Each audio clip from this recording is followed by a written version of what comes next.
Hey everybody, this is James, Marco, Bill, and Mikey. And this is the Movie Pals podcast number 177. In today's episode, we are kicking off a new segment called Voyage into Star Trek with a review of Star Trek The Motion Picture, the Director's Edition, as well as a full review of the new film, The Bikeriders. So let's get into our new segment, Voyage into Star Trek.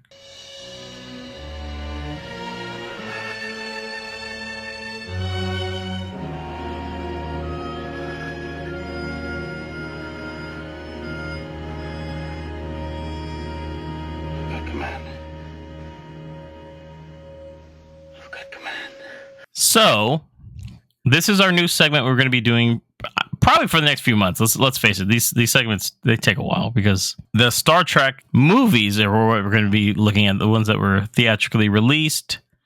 So there are quite a few films we'll be going over, from the very first Star Trek film all the way to the rebooted trilogy as well. We're going to go through all those. And the reason why, it was more or less something kind of interesting. I would say it's pretty safe to say that all four of us are sci-fi fans, and Star Trek's always been around for a long time. Obviously, we're gonna go with that too. And this is one of those things that me personally, I don't feel like they're talked about as much as certain, like Star Wars, for instance. We talked about that before the pod, and I thought it would be a good breakdown to kind of go in and go through all the movies, especially some of the ones that aren't as well liked. There's some people say only the odd movies are good, or only the even movies, are the good ones, and odd ones are the ones weird. But I thought it'd be an interesting thing to go over, and I do want to start with me personally.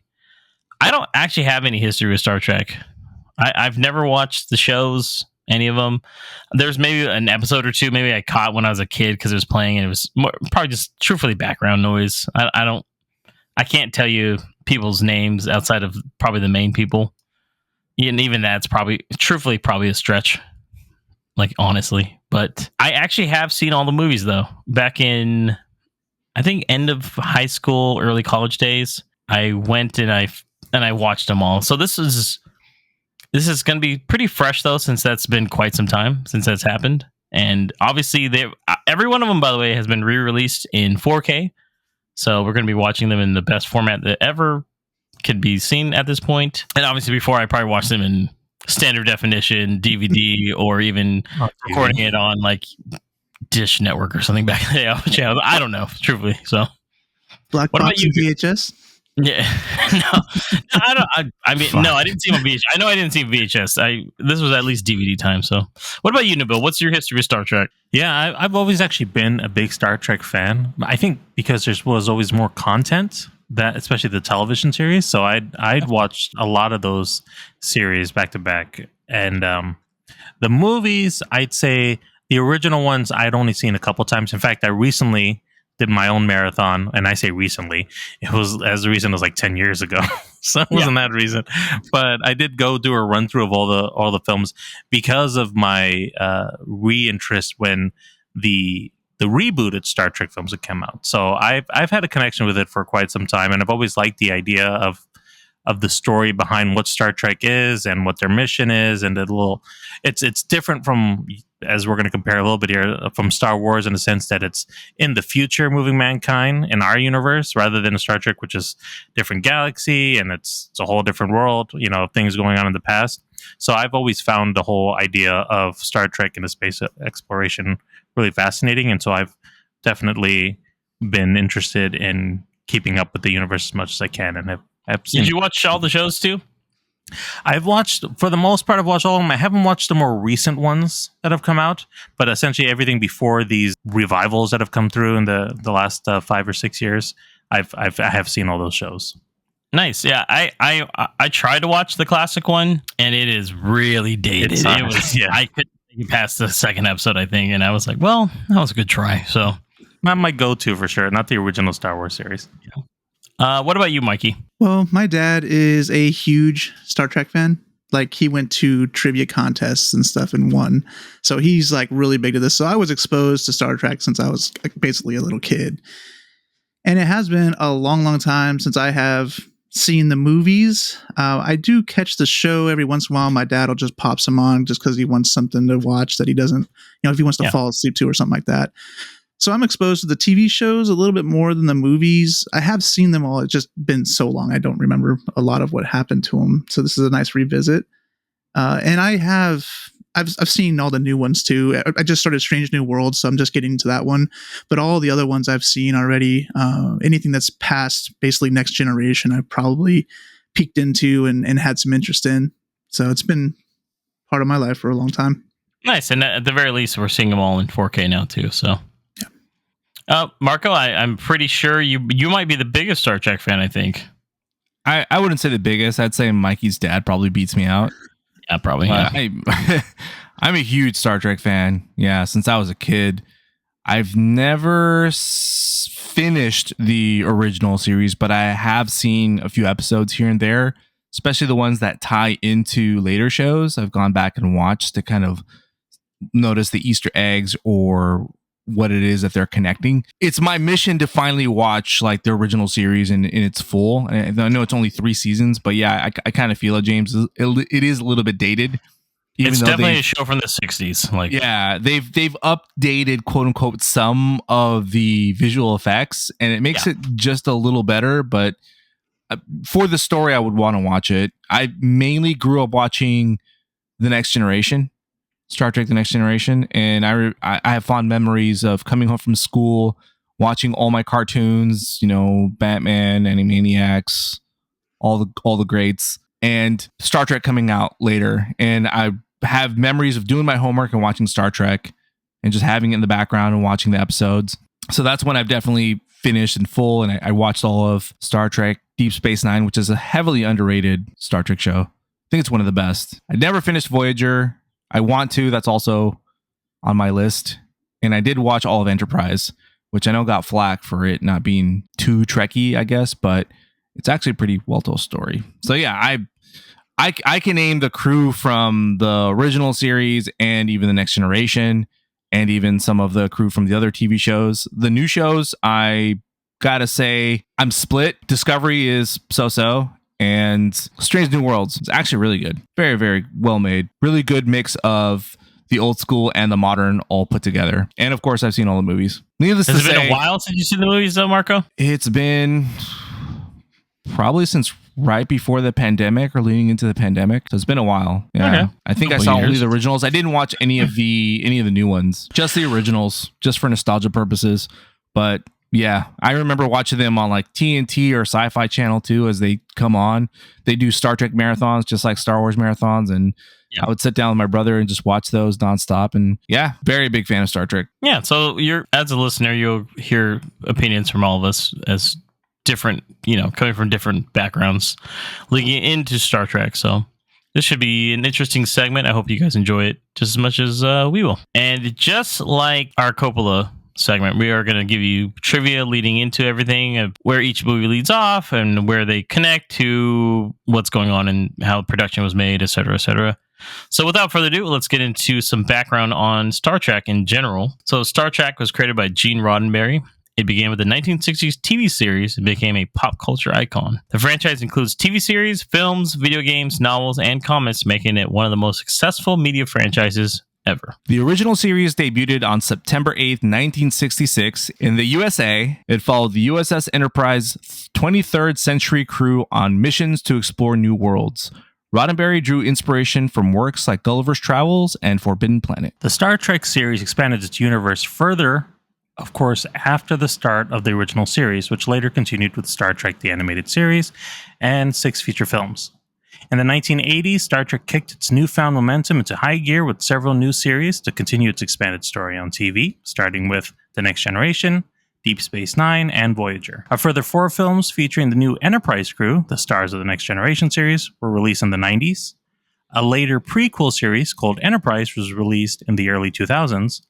Then, in 2009, a rebooted film franchise of the original Star Trek series was released. That would continue as a trilogy of films, creating an alternate universe called the Kelvin Timeline. And finally, in 2017, a new revival of the Star Trek universe was created, and it is now the era we are in today, including the new series Star Trek Discovery, Picard, Short Treks, Lower Decks, Prodigy, and Strange New Worlds, primarily available on the streaming service Paramount Plus. Star Trek The Motion Picture, out in 1979, is a sci-fi adventure directed by Robert Wise, starring the original TV cast set around the year 2270. The film follows Admiral James T. Kirk, which is played by William Shatner, as he commands a newly refitted USS Enterprise to investigate a powerful alien cloud Voyager threatening Earth. The original series was canceled in 1969, and afterwards, Gene Roddenberry pushed for a feature film. Paramount was initially planning a Star Trek Phase 2, but shifted over to a film with success of other sci-fi movies. It was Star Wars. Right. Yeah, just Star Wars specifically. It was Star Wars. It was a Star Wars. The Star War. Production began in the movie in 1978 with Wise at the helm, and it had a $15 million budget. The project faced numerous script revisions and last-minute changes. I actually read that this happened on a 2-hour time frame. Like, they were just handing new scripts out all the time. I heard the production of this movie was kind of a nightmare. Yeah, pretty crazy. They actually had to ad-lib a lot because of that. But the movie features a new ship design, new uniforms, and new sets were created. Jerry Goldsmith composed the iconic score. The special effects challenges led to a rushed final cut. I actually heard that they actually personally had to deliver this to the premiere because they were still making changes right beforehand. So yeah, Robert Wise was on a plane apparently, and he's like, "This is all we have." Like, the movie premiered in December 7th, 1979, receiving mixed reviews for its slow pace and heavy special effects.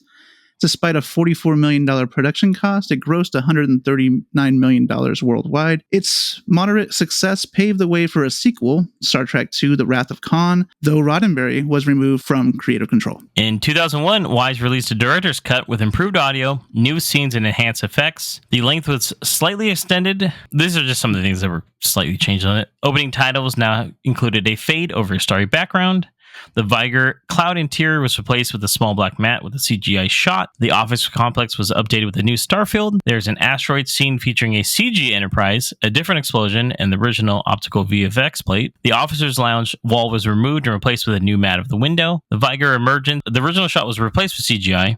And the sound enhancements added in here was new ambient sounds on the Enterprise and a more menacing, mysterious audio presence for Viker. So these updates refine the visual and auditory experience, aligning with director Robert Wise's vision for the film.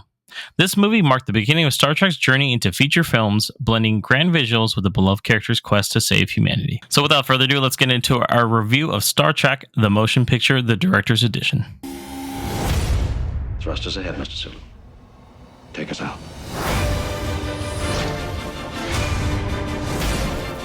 Mr. Spock. Every minute brings that object closer to Earth. I need you. I am convinced we are inside a living machine.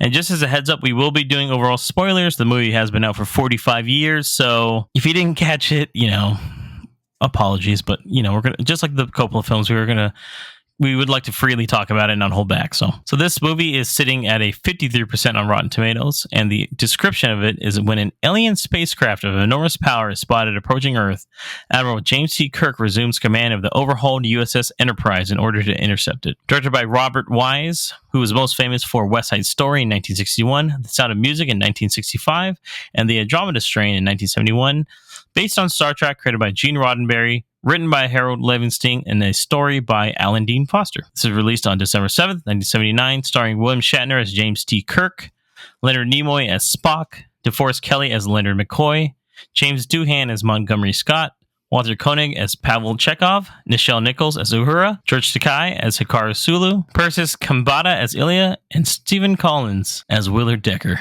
So guys, I gotta ask you then, so the history of the movie, we've all seen it then, obviously from what we talked about previously. I don't think I've actually, maybe I have. Technically, I just want to let everyone know, this 4K version is actually now the third version of this movie, because it actually went back and enhanced even a few more things. I don't know if you guys noticed or not, especially in the visual aspect of it all. But just looking at it before we get into, just even before we get that, what did you guys think of this movie? I'll start with you, Nabil. Well, I'd never seen the director's edition before, even not this enhancement, the 2001 release. Oh, nice. Yeah, Okay. So this was definitely a better experience for me than watching the original one.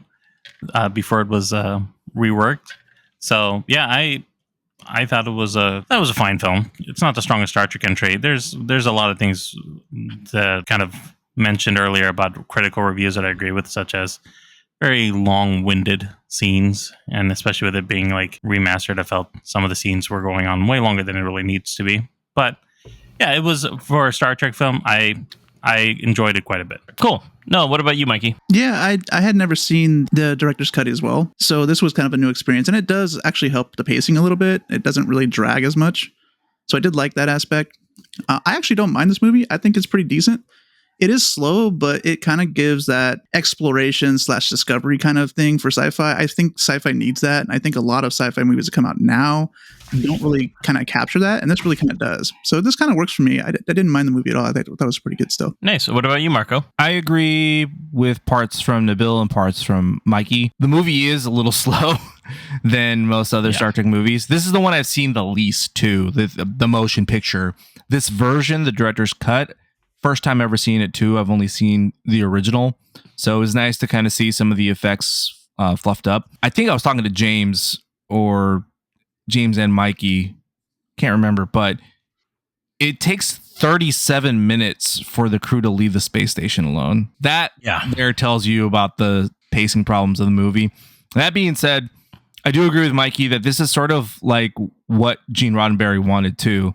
The whole space exploration, that it's not just shooting phasers and photon torpedoes, boom, boom, boom. It was about exploration and about enlightening humanity. And I think that the movie did capture that. And because of that, I enjoy it. You know, probably not as much as some of the other movies, but I do understand the vision that the original creator, Gene Roddenberry, was trying to give us. I think we're all kind of on the same page. This is a pretty slow film. It's 2 hours and 15 minutes long, something like that. And it feels like it, truth be told. I really did like the cinematic kind of feel of it all, though. I really actually did like that. I know that the beginning part with the space is actually added in, and it goes on for really long. But I thought about it, like if you saw it in a theater, that's almost like what you would like start with, and I felt like that would be really cool, actually. Yeah, that created hype, you know, like and it's into the universe. It was kind of nice not to see something so... I mean, truthfully, there's little to no action in this movie. I don't even know if the Enterprise shoots a missile at all or anything, or what do they shoot? Or torpedoes? I don't know what they do, guys. Tell me. Homing beacons? I don't know. They do shoot torpedoes. Okay.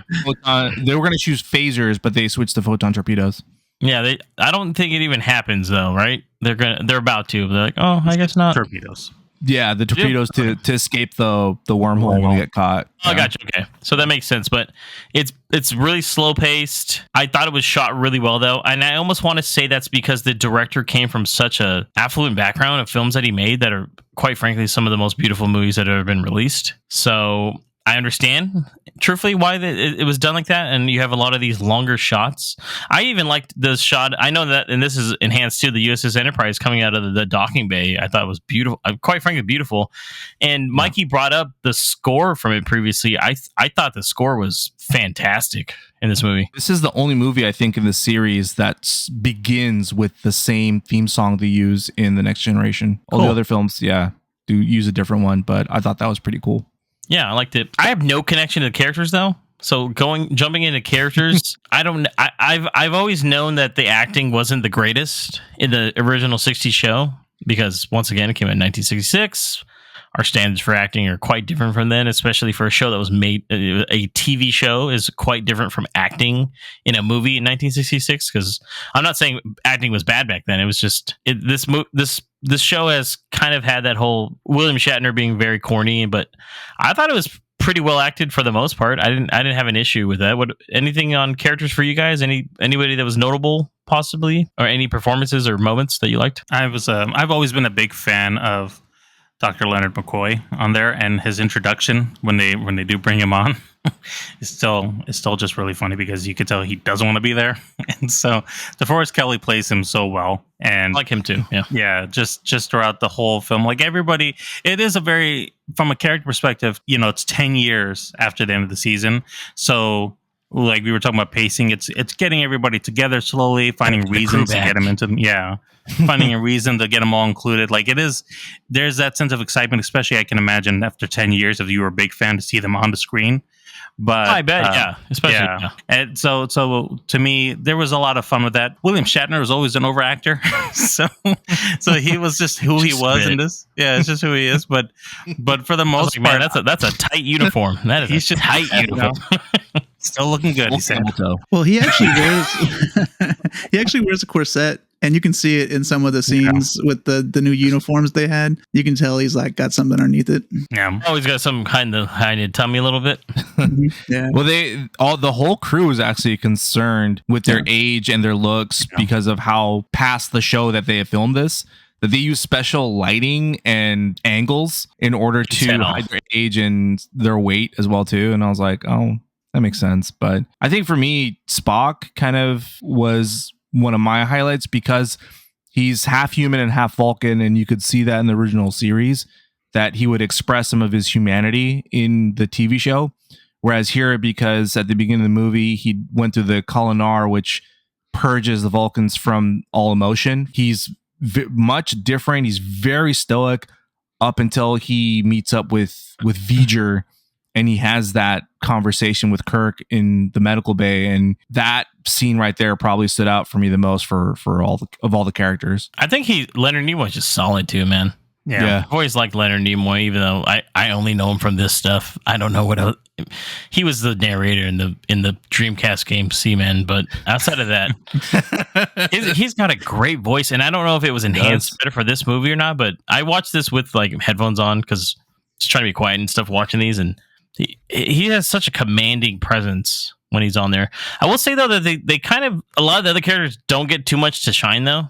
I will say that it mostly revolves around Kirk, Spock, McCoy, and then Decker really as the new character. Everyone else, I mean, I swear to God, I think Sulu talks like twice in this movie. Yeah. It's kind of funny too because Decker was designed to be a character that they could use later on if William Shatner was going to ask for too much money.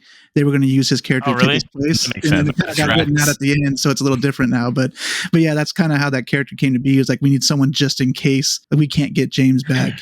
So that's kind of funny. And just kind of to add on what Marco said as well, it's like I think they added. I don't remember this in the original one, but it's been a while. But when Leonard Nimoy or Spock has the tear. I don't think the tear scene was in the previous version. And I think that adds a lot to his character because there's like an internal struggle he's kind of going with the V'ger, and he's trying to purge his emotions, and he's seeing kind of like V'ger is kind of like an emotionless character. So he's kind of seeing like what he would become a little bit. And I think the tear kind of brings that all together a little bit better.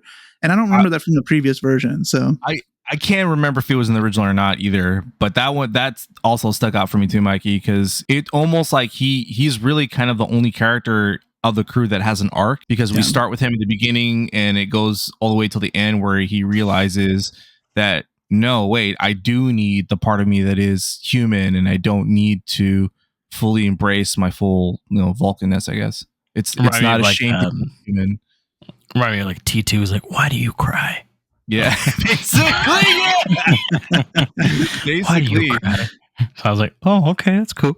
It kind of is a subtle theme that is carried on some of the shows, because they always have like one character that's supposed to be quote unquote emotionless. So I thought that's cool. That's cool. What about the plot overall? What did you guys think of the plot, Nabil? Did it work for you? It's a pretty simple plot if you think about it. It's a pretty straightforward plot from A to B, but it was an interesting plot. I won't dismiss it in saying it's something like haphazard or something. Like the idea of this machine that was created by man is trying to find its creator and has gained so much knowledge and is taking on beings and taking their knowledge as it continues on in the universe. Like that is a very interesting thing. And to the theme of what we're talking about with Spock and the idea of like gaining more knowledge and trying to drive out emotion, there's obviously a lot of contrast and parallels to his character and what mankind's done and what this is like. I liked the idea of what they were going for. It is just a very thin plot. They didn't have a lot going. Like there was a lot of excitement at the beginning because of this entity is destroying ships and we don't know why. And like Marco said, it took 37 minutes for the Enterprise to actually leave Earth and like go and find this thing. And he only had it up, Nabil. It's getting ready. I don't They had to fuel it up. it was to get there or something like that. Their interactions with it was not really through the machine, but through a drone. So it was Yeah. it was kind of they were stretching a lot of that out. Because they slowed from like being excited at the beginning of like that urgency to really slowing things down and saying, let's learn more about what's going on here. And that is part of the, I know, Mike, you said you felt like the pacing was okay, but I think that threw it off is that they really stretched those times out where they could have maybe just said, all right, let's just move on to the next thing. Where are we going? Why are we here? Just everything took a little longer. But again, the idea of the plot, I did like that concept. Mikey, what you actually like the pacing though, in regards to Bill's comments on it. Why did it work for you? Well, I just feel like it you kind of get more of the discovery, right? You get to kind of just sit in it and kind of discover with the crew. They're with the drone, they're conversating with the drone. They're kind of learning a little bit. And I just feel like sci-fi nowadays doesn't do that. Like there's not that many sci-fi movies that would sit down and take the time to kind of let things breathe as much as it did. So it just didn't bother me. I still think the movie's slow. It's definitely got things that it could have cut out and kind of paced it up a little bit better. But I just feel like it just took its time to kind of let the story breathe and like let us discover what's going on and kind of slow release the information to us. And it just kind of works for me. I don't necessarily need something that's super action packed or has twists and that kind of stuff. This was very just, philosophical a little bit and kind of let things kind of just bring it into you. And you just kind of discover things and just let it happen. That kind of you're exploring not only space, but also emotions and that kind of stuff as well. So it just kind of worked. Piggybacking on what Mikey's saying, you, the audience, like join the crew in this journey. And the way the script is written is you're discovering things as the crew is discovering it too. You're just as lost as they are, and so you feel more interconnected with them to a point. You don't know what V'ger wants, why it's here. It's just this massive advanced force that nothing will deter it. So you're just as curious and as like not scared, but a little alarmed as the crew. And I think that part of it works. There's a sense of mystery to it, I think. Yeah, I would have wanted, although like yes, it's cool not to see until the very end we find out what it really is and what's actually going on. I think for the most part, I would have wanted just a little bit more out of the antagonist of the film, in my opinion. Just a little more conflict. I guess the antagonist was like, I don't know, ignorance or the search for knowledge. Well, I feel like Decker was adding a little bit of that layer, especially at the beginning when we were on the ship. He was adding a bit more of like that animosity between him and Kirk because, he's losing his ship essentially. And then with the introduction of Ilya, like there was a plot going on there, obviously, because there's a forbidden romance that could never really happen. But now, as the film progresses, he's feeling more and more like something could happen with this, how the thing ends. But it's, to your point, James, like there really isn't enough friction. Like these happen, they build up, but then we just kind of say, we've got to, I guess maybe that's the nature of the Star Trek, but it's like, we've got a mission to focus on. So whatever these issues are, we've just got to ignore them now and just move forward. So we just talk about it a little bit and then we just ignore it and focus on the overarching plot here. I can see that, yeah. So sci-fi element wise, you guys we touched bases on it then for these. So I do want to bring up that I as somebody that has no experience with the TV show at all, I thought it was interesting to see see it all kind of unfold. And I think it actually does a good job for anybody that has never seen Star Trek. I think it's a fully watchable film without having seen the previous series or the original series. Obviously that would add more context to it all for you, but as somebody that's coming in with no knowledge of it at all, and I still feel like it works as a film, maybe because of Star Trek so ingrained in US TV history, I guess too, maybe that helps out. And so because even though I don't know, I still knew like a lot of the characters, so for the guys that have seen some of the show, do you guys think it translates well into the film format compared to a TV show, or is it better as a TV series? I was actually thinking, as we were kind of talking about this, I don't know many series of this time that were later imagined as a film, like something that started as TV in the 60s or early 70s and then moved into film like that. So I'd say that the scope of it is way better realized in the film format, and I enjoyed that. But the storytelling of it, I still enjoy watching the series. At least the stuff that I saw in the late 80s and early 90s. So I'd say that there's a lot more story to be told in the series, especially if you have the budget for it, like nowadays, where you can get more of that sci-fi element into it. But for what they did here, from a 3-season 10-year-old series and found a way to put it on the big screen, I think this did translate pretty well. And it really created a good, like Mikey's been talking about, like that sci-fi element. We really did get that a lot more sci-fi feel here in the film than I've ever gotten from the original Star Trek series. Any other opinion on that, Mike? You're Marco? I mean, I feel like, they're two different animals. Like the TV show had no budget. Like the automatic doors were literally people like pulling the doors open for them. And this one had a fairly decent budget to work with to make the visuals and the, everything just kind of come together. So it's really just like a different animal. They both work. I agree with what you guys have said already. And I think actually focusing in on Spock and just a few characters kind of helps deliver that in the movie. I do think that the show, just in general, Nabil was saying here, I do like the show, and like it's I don't want to say procedural, but it's semi-procedural. It has like little storylines that are going on that kind of solve through everyone. And you kind of get a little bit more about the cast, and they can like kind of settle in on one character and just have like an episode for them. Those kind of things are available in that format, which are really not available in the movie format as a whole. So different kind of approaches to things, but both work out in their different ways. I agree there. I mean, this movie specifically plays out pretty much like an extended episode of Star Trek. Really, that's kind of how it is, with a bigger budget, and that's really what it is. And maybe to a point, that's also what hindered it and what caused the pacing issues, because you can make Possibly. it tighter with 1 hour versus having 2 hours and 15 minutes. But you get to experience what its full potential could be with a big budget and with all like the effects that are needed to make this believable. Although some character arcs do suffer, and that is what you get from the TV series, as Mikey was saying, is you get them sprinkled around through episodes. But I think it does work in both mediums. Nice. So I do want to ask then too, before we get into our final rating for everything, what were your guys' favorite parts of the movie? Like, what's the standout moment for you guys in the movie? Just a quick one. Go through y'all. Marco. My favorite part of the movie is when they exit the ship and you can see the full scale of the ship and also like the inside of Voyager. For its time and for the effects that they used, it looked pretty damn good. I'm not gonna lie. It also like, I think that's some of that is the new stuff, by the way. Yeah, it just looks nice. It looks pretty freaking awesome. Now, I know they did that in the original version, but yeah, they obviously touch up the effects a little bit and make it look better. But I still think that an emotion that you put into it and the anticipation of finding out what Voyager is and what's about to happen, I think that works for me. What about you, Mikey? You kind of mentioned it earlier. I can imagine the 5-minute approach to the USS Enterprise. I can just imagine that in a whole theater, going to IMAX or whatever, what nowadays that's what it would be.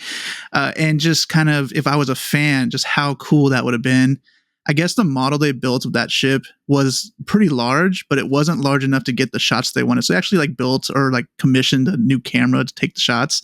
So they really kind of put details into that. And I just thought it was kind of amazing. And just kind of thinking or imagining that I was in a theater seeing this for the first time, being a huge fan of this, like how epic that shot would have been. So that's kind of my favorite. Nice. What about you, Nabil? We talked about it a little bit, but I really did enjoy that scene where Spock was in the med bay and was kind of realizing what he had just experienced, and it was the first time he actually smiles in the film. And when I saw that, I was like, there's a Spock that we know. Like he's got he's back, he's kind of broken out of whatever he was going through and trying to find that, and it's like, I found connection and here's my humanity back. So I liked seeing that. It kind of reminded me a little bit of the original series. Mine actually, Mikey, is the same thing. I actually really like that shot of the USS Enterprise and the sense of scale you get from it coming out, and it's with that score too. The score is perfect in this movie. It's a really good score, man. Yeah. So, what were the low points for you guys? What was the absolute worst part, or parts that you don't say worst? It could be the part that you didn't like as much. Start back with you, Nabil. I know you guys really liked seeing that long shot, and it was beautifully done when we first saw the guys. But man, there was like a spaceman floating around in the background saying "see you later," and I think we spent 10 minutes in that scene just watching it. It's long. Like it might have been in the fields while I was watching it, though. I was like, we could have cut it down a little bit, but it was dragging on. But on top of that, I really didn't. I felt like them going into the ship of Voyager, the initial one, very nice looking as well, but also taking forever to get to wherever they're going. Like almost very Willy Wonka in the tunnel of fucking madness. Yeah. What about you, Marco? I gotta say, those first 37 minutes, man. Those first 37 minutes were rough to get through. They show a lot of cool stuff. You see the Klingons at the beginning get wiped out by V'ger. You don't know what the fuck's going on. And yeah, that epic shot of the Enterprise is freaking awesome. I was like, maybe you guys could have started there. I don't know. But it's just that slow buildup I felt was like the weak point of the movie. What about you, Mikey? I don't know. I feel like the whole movie's kind of just a vibe, right? It's kind of just slow paced, but there are maybe the 4K remaster kind of puts some of the scenes, like makes them look a lot worse. So someone mentioned the spaceman, like they have like an orange suit. It just looks really bad. It looks really bad now. Like it's really fake looking. So I think that's probably the thing that kind of took me out the most. Mine was Ilya's head. I didn't like that at all. That's her people. That's how they are.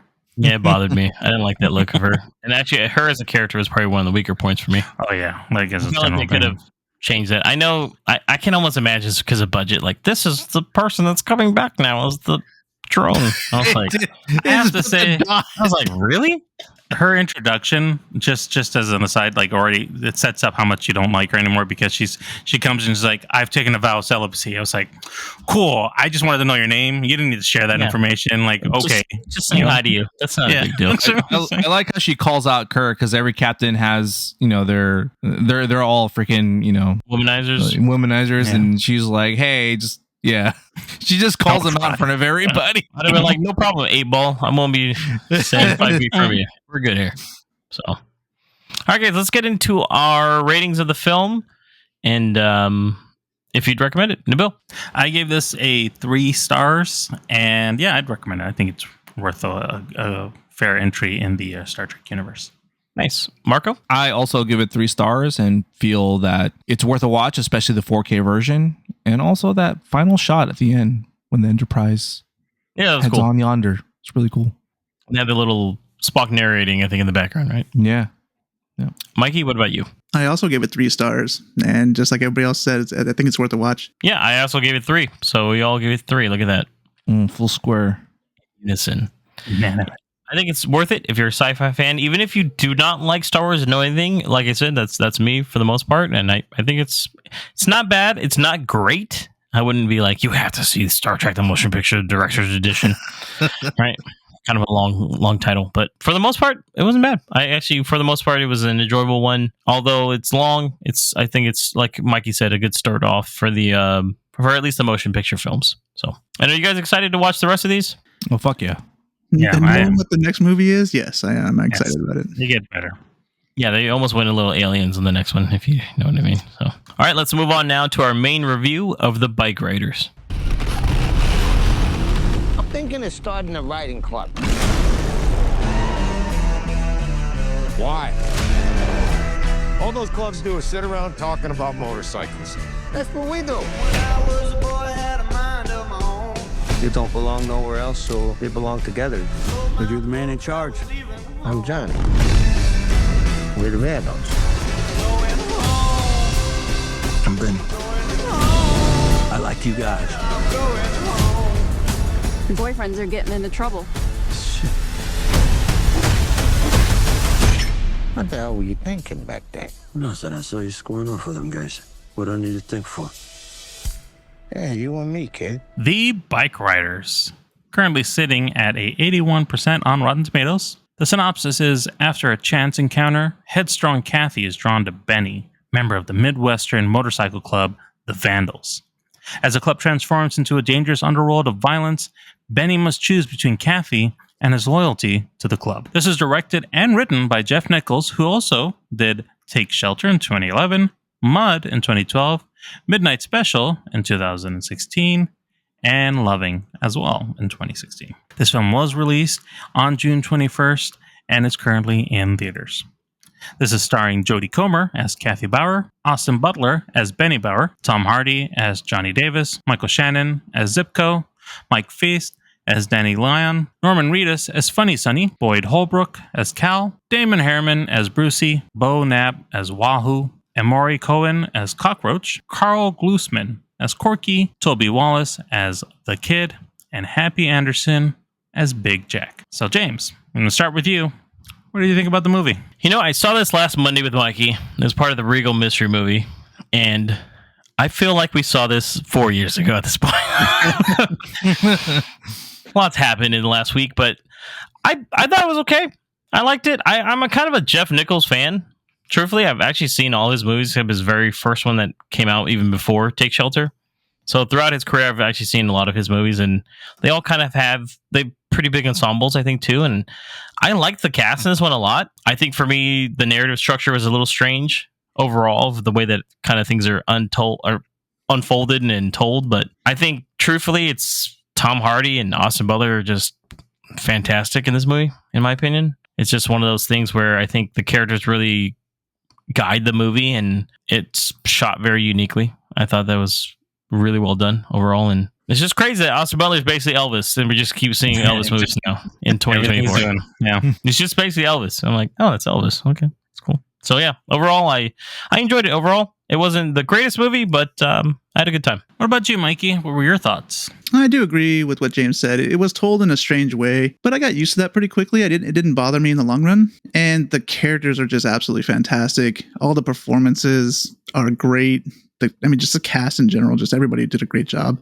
So I enjoyed this one. I liked it a lot, actually. And what about yourself, Marco? I really like this one, dude. Kind of echoing what these guys said. The characters were great. Jodie Comer did a really good job, man.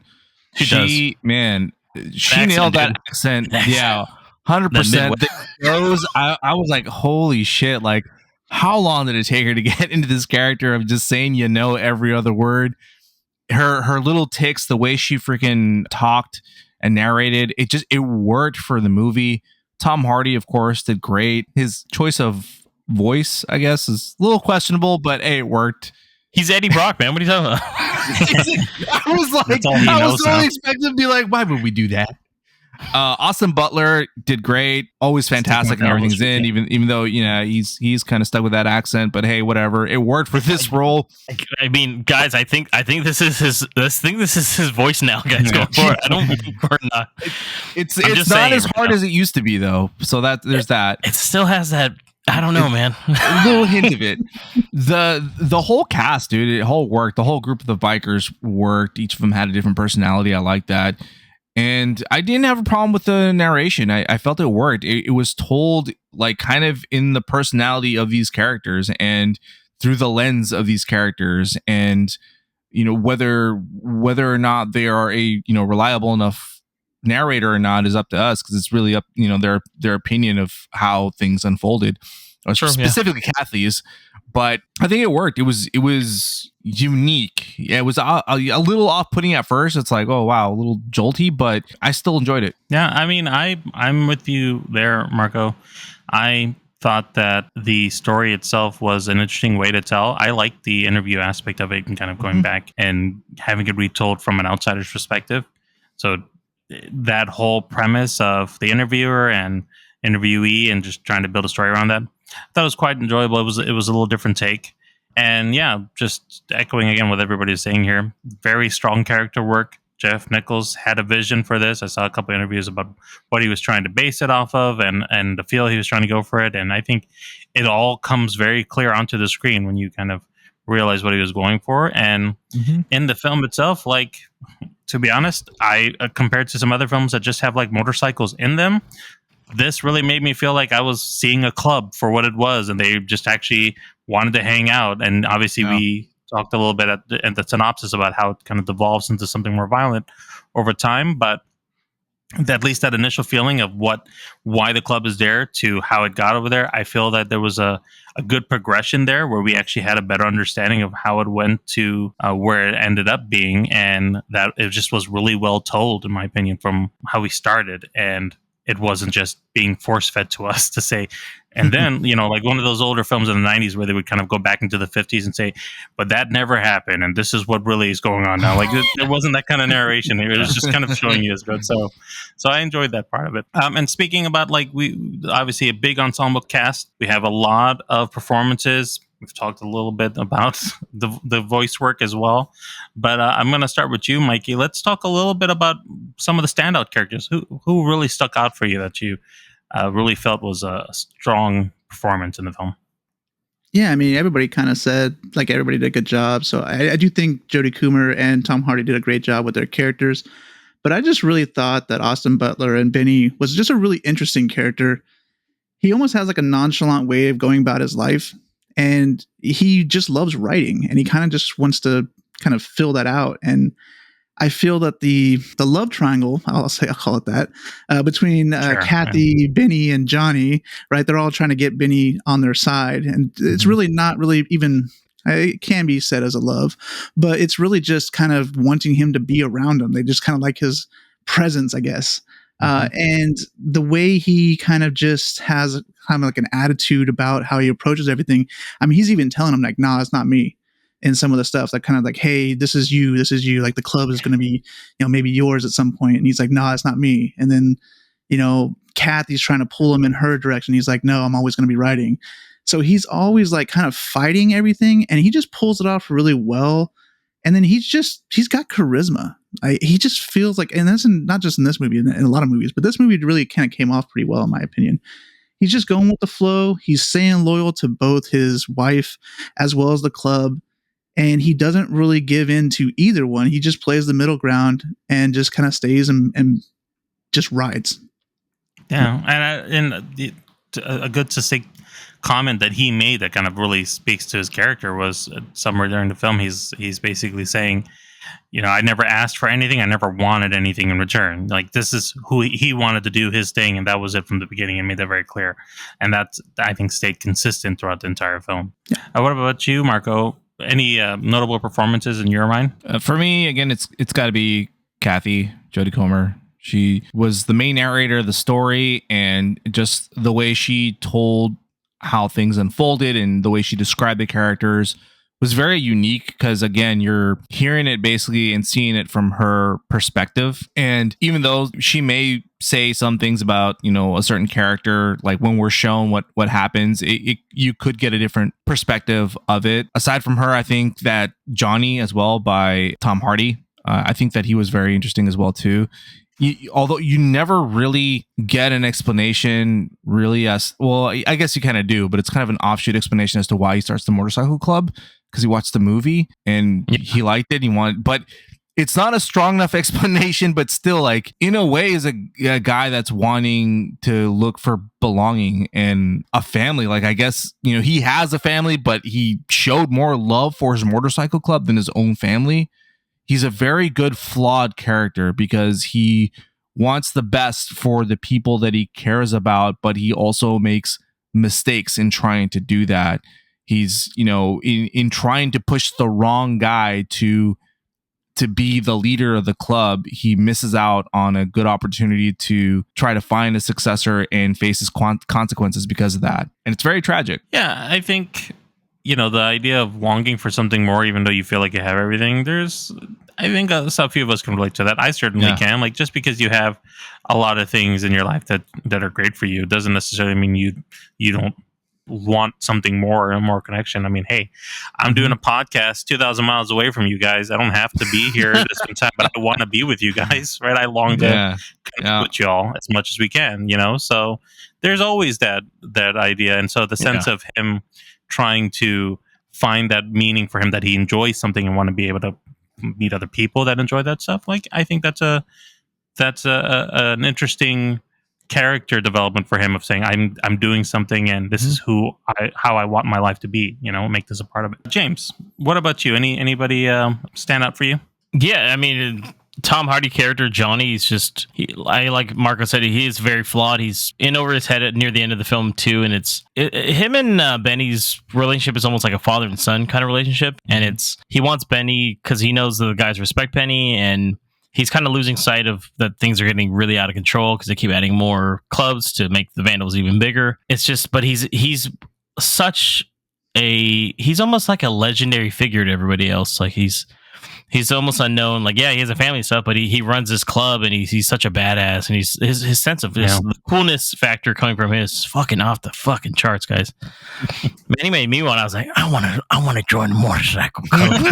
I felt the same. James is wearing a leather jacket right now. Yeah, I'm smoking a cigarette, like chain smoking. It's just the way his shit is just. his on-screen presence, and that's why even the on-screen presence of Austin Butler was just, it's great with this one too. And I love that Benny, like Mikey was saying, is so in love with writing. Like that's his is his in the beginning of the film and throughout the film, it's his biggest concern. Like he gets in a really bad fight and then his foot's practically hanging off, and his first concern is like, don't take it off, because if they take it, I can't ride anymore. And I feel like the only time he really feels alive is when he's driving or riding his motorcycle, and and it shows that he's in this on this path where if he continues down this path, though, it's gonna end up just like how Johnny's life is, where it's starting to get into more violence and bad things are going to happen, especially when he has, his wife Kathy back at home and stuff like that. So I will say this too about the other minor characters.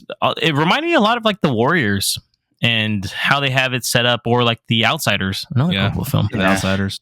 Of how they all, although they don't get too much screen time, they have enough that you get enough of their character throughout the film, of how they are and what their quirks are, and what they all respect Johnny so much. Everybody loves Benny too. So it's just, I really felt like the actors' chemistry together, everyone's chemistry worked really well. Like I really liked Boyd Holbrook's character Cal, just because I feel like Boyd Holbrook always gets a bad rap. He's always in these shitty movies all the time. But it was cool to see him. And there's damn near like cameos of characters, like like Norman Reedus showed up. A lot of people are like, it looks like he just showed up out of nowhere on set. Like, I guess I'll just be in the movie. So he's a big motorcycle guy, so I was hoping he was going to be in it. I was like, I didn't even need makeup for him. Yeah, that was just him out of the way. It's his teeth. That's just him. Yeah, they're like, hey, can you shower today? He's like, no. He's like, all right. So keep him with the look. Yeah, I actually, overall, the cast is wonderful in this movie. Yeah, and we've already talked a lot about the main character, so I want to add on somebody too, side character. Zipco, Michael Shannon's character, I thought was just, Michael Shannon does such a good job of playing somebody straight that you're laughing at.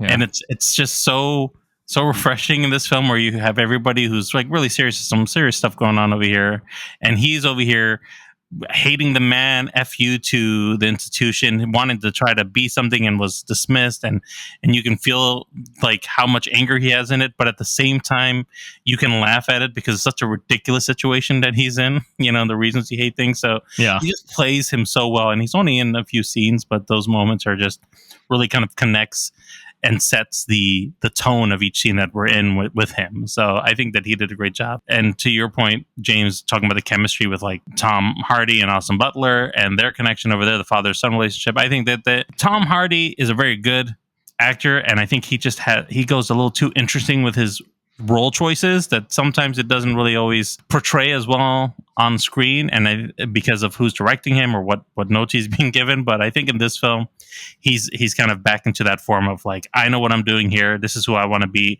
and had a really good vibe with all the characters that he was working with in here. So he really did stand out quite a bit for me as well in this movie. And Michael Shannon's kind of like Jeff Nichols, Robert De Niro. He's been in every Nichols movie. So yes, he has. Yeah, I mean, we saw the Midnight Special together with him. Mm-hmm. Yeah. Mm-hmm. So let's talk a little bit about the plot. I'm going to go with you, Marco. Just in general, any specific thing about the story that you really felt connected to, or any themes that were brought up? I know we talked a little bit about the father and son thing. Like, what aspects of the plot itself really did you connect with, or didn't connect with? For me, really, it was the whole the theme of what this mortar club, what the Vandals represented, which is almost like a point in time in the country where it was almost like it was close to post-Vietnam, where America was quote unquote losing its innocence to a point, right?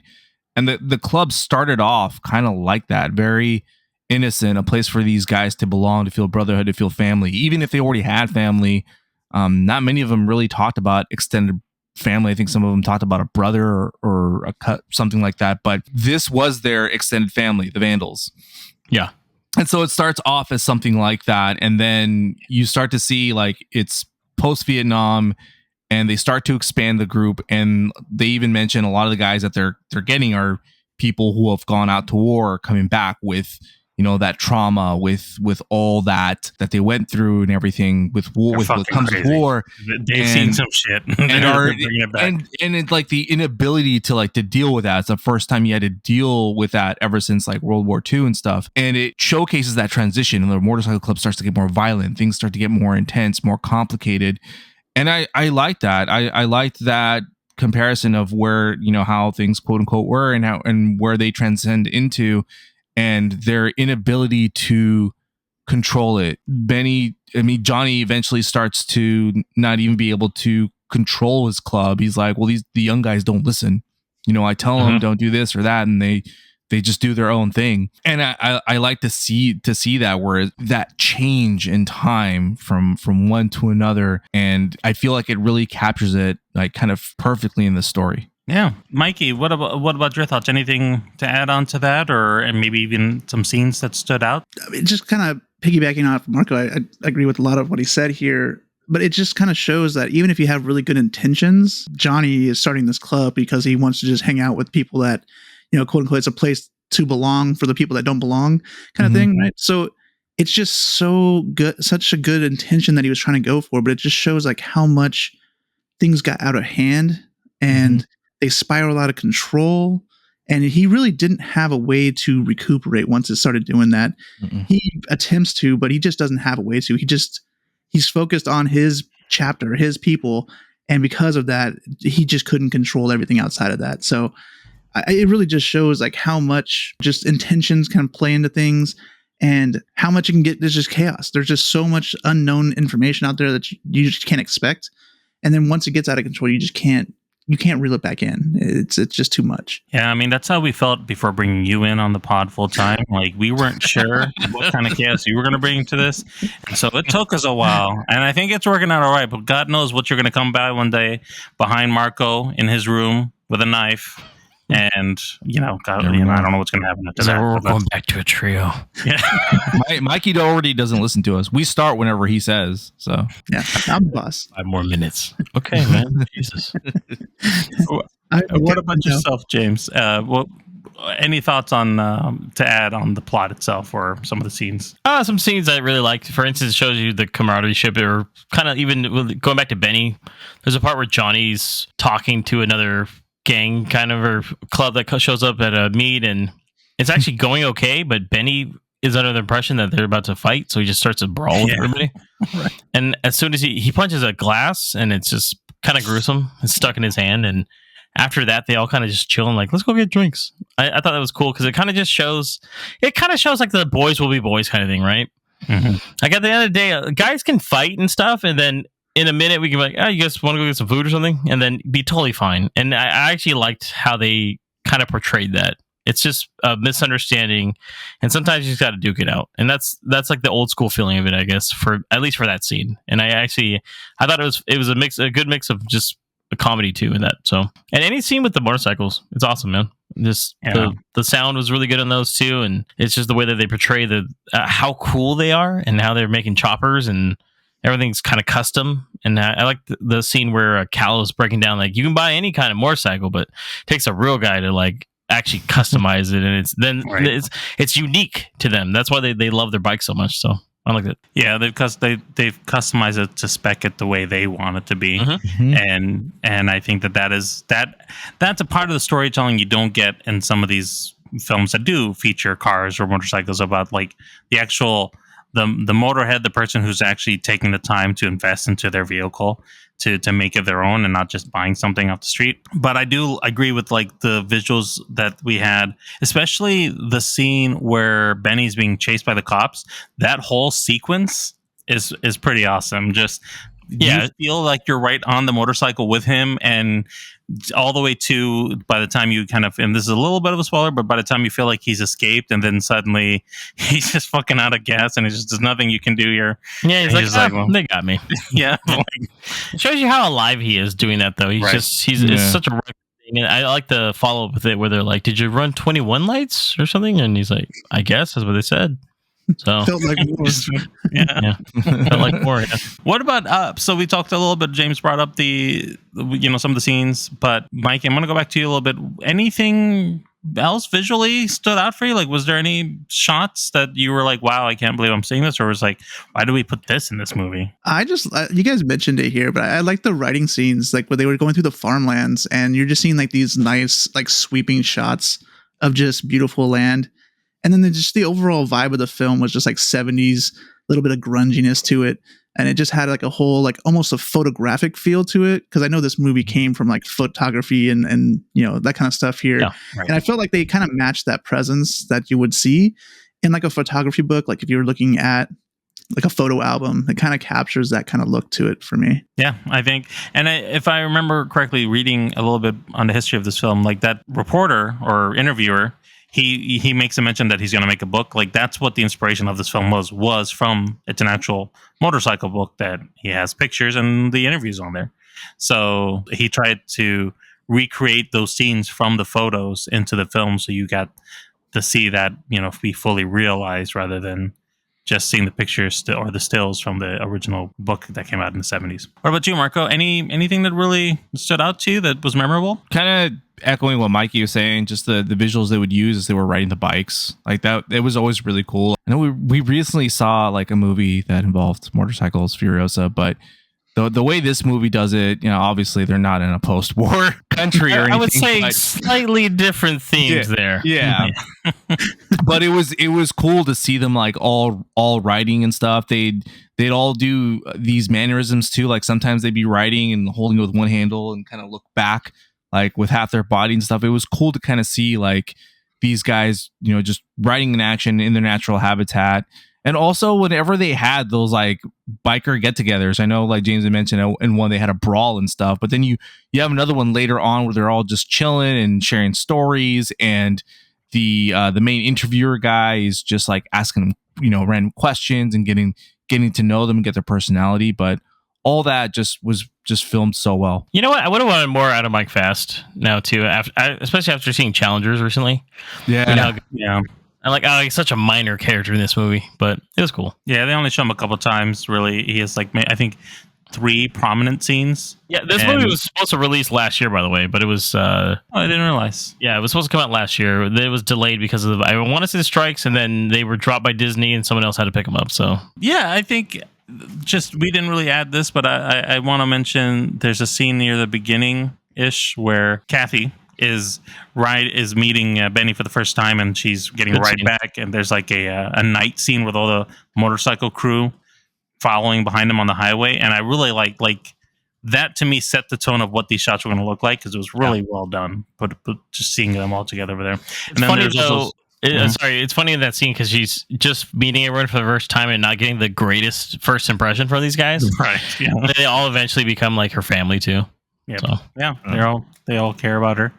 And then to that point about family, there's a scene, and they show a little bit of it in the trailer for those who haven't seen it, but where the club is essentially at this bar, and they're going to burn down this bar because of something that happened, and they all roll up in front of it, and just seeing that scene of them rolling up in front of the bar, knowing that shit's about to go down, and then when the building is burning, and they show a little bit again in the trailer where there's cops and ambulance on both sides, and they're like, we need to leave. Oh, and he's like, that's a good scene. They're afraid of us. They're afraid of us. Yeah. Like, that's a great scene. That's the scene where I was like, Johnny, where do I sign up? All right. So we're going to talk a little bit about spoilers in a second here. This is just a little bit more to talk about in the film itself. But before we do, let's just get our ratings in, and then we'll jump into that section. Let's start with you, James. What would you rate this film, and would you recommend it? I give this one a 3.5 stars, and yes, I would recommend it. I think it was a good theater experience.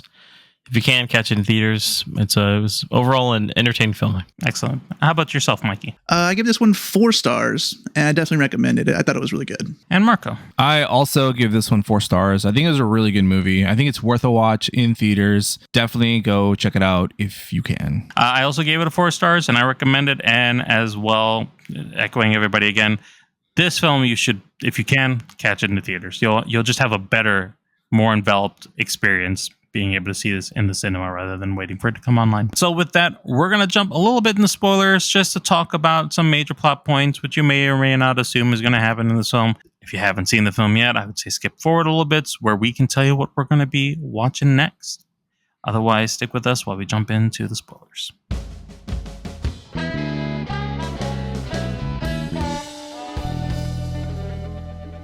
All right, so the plot, for the most part, we start from the beginning, seeing how this club starts to its inevitable downfall. The downfall being, we've talked a little bit already about it, just that it gets more violent. And it's really because the club gets so big with so many chapters and so many people that are coming out of Vietnam who have had a lot to deal with, and it's taking it out in this club and becoming more violent because of it, that it just evolves into essentially a gang, very violent gang. And because of that, unfortunately, Johnny, who is trying to hold through the rules of, anybody can challenge him for leadership, since he hasn't found a successor yet, he does get challenged, and it's a fight to, I guess, I don't know if it's really to the death, it's with knives, but he shows up for this fight, and the other guy cheats and shoots him down dead. And that's the end of Johnny, unfortunately. He tried to stay with honor throughout the whole ownership of the running of the club, and it became,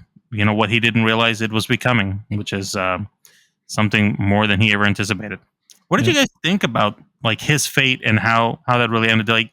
Do you feel that he should have saw this coming, or do you think that it was going to be an inevitable end for him? And I'm going to go with you, James, just to get your thoughts on his fate. I think it was an inevitable end. Johnny's still thinking like it's still the 60s, right? And this is just a classic times are changing kind of thing. And this young guy, he got embarrassed by Johnny earlier in the film. He kind of, we slowly see that he actually looked up to Johnny, and then him shitting on him because Johnny tricked him, and because the guy would have left his friends to join the club. I actually like that scene a lot. I didn't want to bring it up until spoilers, obviously, but and then he's like, "You're a piece of shit for that." Which Johnny has a sense of an honor code to him, and this new crew of people in the 70s, obviously, we're in this early 70s at this point, do not. And this is the new crew, and this is what happens. And this is also what correlates to what can happen to Benny if he continues down this path, which is a good parallel. Yeah. And I'm going to take your take on this, Marco, in regards to, James brought in Benny. How do you feel about how he came about his ending and the story? Do you think it was, I know this is all based on a true story, but do you feel like that's accurate to what we were seeing, or do you think there would have been more to him, especially with his love of motorcycle riding in that club?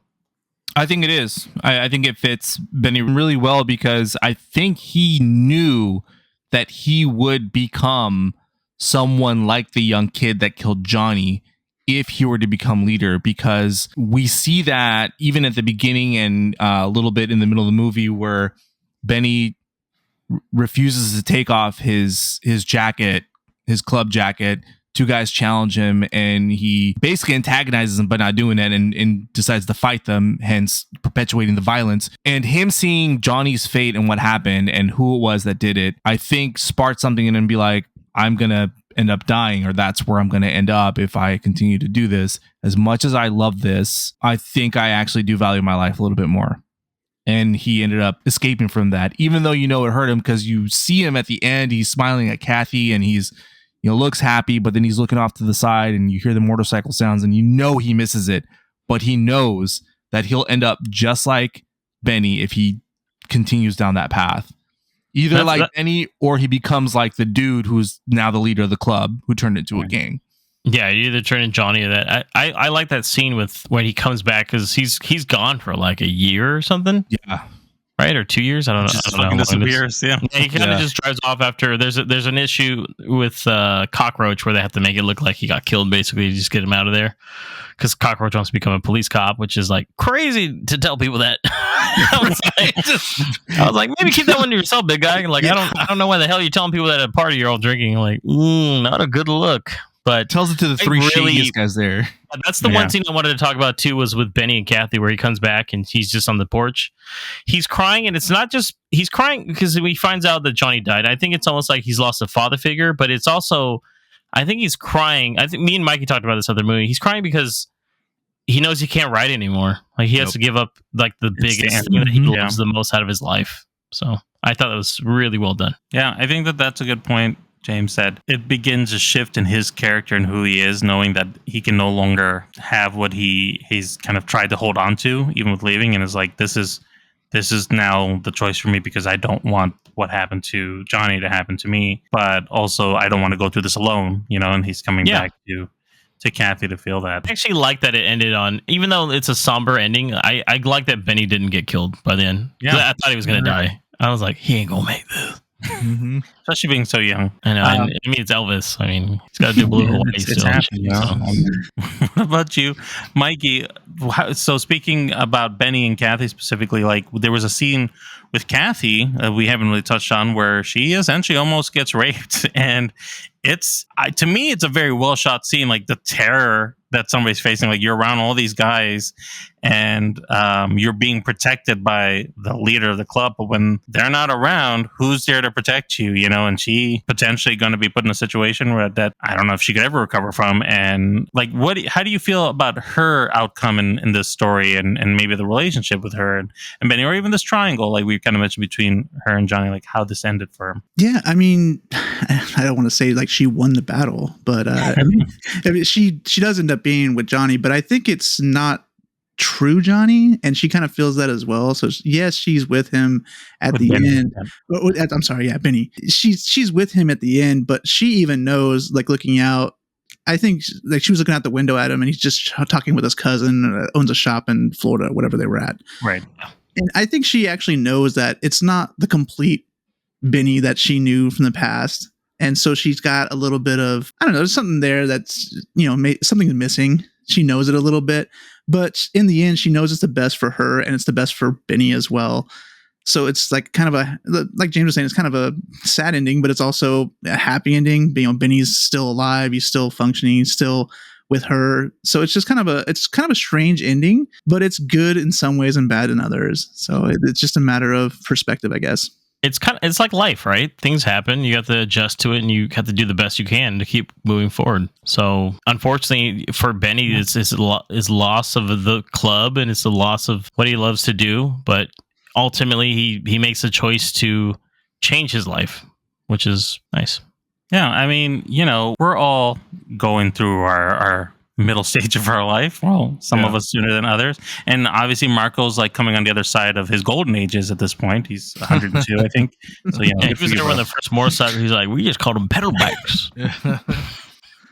So motor scooters. There's a sense of longing for something that you may not have had a chance to have, while also knowing when to let something go and move forward, right? And that's some of the people here had a harder lesson to learn than others, and some people were fortunate enough to figure their shit out before it got too rough for them, and they couldn't get out of it. And I think that's like a good overall like storytelling of this film, where we're really seeing the people embrace one thing, but then being able to see what decisions you've made in this and how you come out either a better person or maybe not a better person, depending on the situation, or getting stuck. Like we have, I think it's Wahoo and Brucey. I think we're stuck. Wahoo and Corky, that's it. They were stuck in the club. Like they didn't, whether they really wanted to or not. Like this is who they were now, and this is they were with more like, they're the ones that are literally in the car. They're like, "Holy fuck, what do we do?" Right. Yep. And they're like, just rolled with them for a while because I almost feel like they were scared of that kid. And exactly. So, what do you think about Brucey? Didn't Brucey seem way too fucking old to be in that club? He did. Yeah. Every time I saw him, I was like, "This guy like in his mid-50s. What the fuck are he trolling?" His death one that died, right? Brutal, by the way. Yeah. I was like, oh god. Yeah. No, hey, truthfully, I was thinking about it when I watched it. Said helmet probably would have saved his life, but right. You don't look cool wearing a helmet on a bike. and to the point of like how he died, it wasn't even like he was doing anything. Without the gear, of course, but doing anything reckless. Like just carpooled some out. fucker just backed out and just knocked him That down. was the end of him. That was that. Which is a common thing also with a lot of the accidents from motorcycles even today, that it's usually other people just not seeing you or hearing you, and you can be as careful as you want. I believe of motorcycle accidents happen not because of the motorcyclist, but because of others. Oh, talking about Brucey though, it's like that whole scene after he passed or got hit, whatever, or hit the car or whatever. Yeah. No, he hit it, Mikey. Family? Yeah, he hit the car. It's not smacked into the back, Mike. I don't know if he caught that or not, but he hit it. Yeah, but the whole scene with his family at the church or at the funeral, pretty crazy. Like, they're trying to sit there and be I mean, that's basically like we were saying before, and it's basically his extended family. Like he was with them probably more than he would with the actual family itself. And, the family is blaming the club, but it's really, I mean, the club really didn't do anything, especially in this case. Like they have all this violence going around, and this guy dies from just hitting a car, backing up through a driveway. So it's just a really nice aspect of like, you get to see both sides of it. The family doesn't really understand. The club is really just trying to be there to be supportive of the family. And it's hard to see like what happens, how that works out. You like Vietnam vibes for that one, like how people would come back and people were spitting on them, not knowing the things that they went through overseas and blaming them when they were just doing what they're doing, So there's some contrasting kind of imagery with that. I thought it was really well done. I caught it just as them, essentially knowing what the motorcycle club would lead to, which is whether he died that way or through some other violent means. Like they knew like the ultimate outcome of that lifestyle would be like a death sentence. And even Kathy knew that as well too. And even after which, it was after this or after Benny's accident, went after Johnny as well too, and even tried to tell him that as well too. It's one of the best scenes in the movie too. She's just going off on him and telling him, like basically this lifestyle will be a death sentence essentially for any of them. Yeah, she's like, it's either you guys or him. You gotta get him off the club. And Johnny turns around and tries to offer the club to fucking Benny. Like, you want to be the leader? I was like, oh, okay. I guess he doesn't give a shit about Kathy. Like, okay. He's like, this is men stuff. Yeah, cool. Okay, is that all? He's like, I need to retire. But I mean, and to that point, Marco, what you were saying, I don't remember who said the line, but essentially they all echoed that sentiment of like Brucey died the best way that any one of them could have, which is on the motorcycle, feeling free and dying, loving what they like doing. So that's the story of all of them right there, is what they wanted. I even like one last thing I'll bring up before we end this out is Kathy's interviews from the 60s and the 70s are quite different. She's a lot more optimistic in that earlier interviews where she's like, the guys are just do what they want to do. And then later we see it after everything's happened, and she's a lot different. I like that too.